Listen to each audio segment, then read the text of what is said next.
মাননীয় সদস্যবৃন্দ, please let us discipline ourself. জ্বালানি মন্ত্রীরা যখন গণমাধ্যমে কথা বলেন তখন মনে হয় বাংলাদেশে আল্লাহর রহমতে কোনো সংকট নাই। ওনারা যদি পরিষ্কার করে বলেন বাংলাদেশে বর্তমানে কত দিনের অকটেন ডিজেলের মজুদ আছে, কতদিন চলতে পারবে, পাম্পগুলো কেন পর্যাপ্ত পরিমাণ তেল পায় না, তেলের মজুদদারি। ধন্যবাদ মাননীয় সদস্য। মাননীয় চিফ হুইপ, প্লিজ আপনারা বসেন দয়া করে। মাননীয় চিফ হুইপের মাইকটা দেন প্লিজ।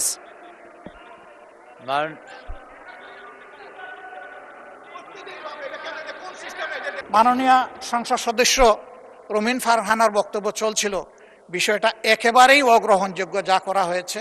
আমি এটার জন্য দুঃখ প্রকাশ করছি এবং আমি এটার নিন্দা জানাতেও বাধ্য হলাম।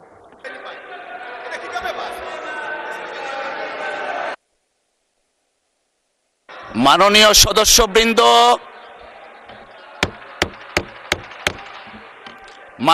সদস্যবৃন্দ, please let us discipline ourself.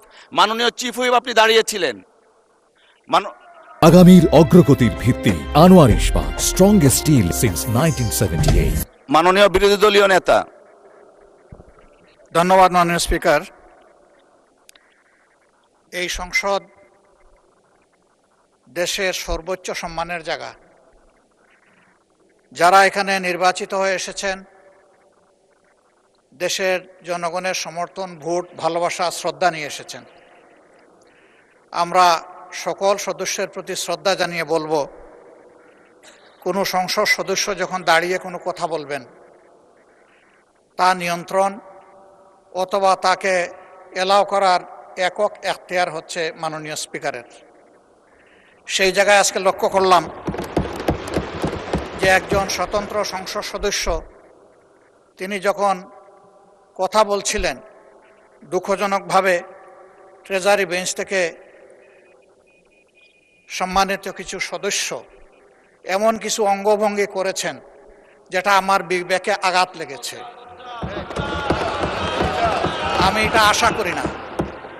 এমনকি আমি এও লক্ষ্য করলাম, একবার দুইবার নয়, 4 বার 5 বার নির্বাচিত হয়ে এই সংসদে যারা এসেছেন তাদের কেউ কেউ এই কাজটা করেছেন। আমি এখানে তাদের নাম বলে আমি নিজে লজ্জা পেতে চাই না।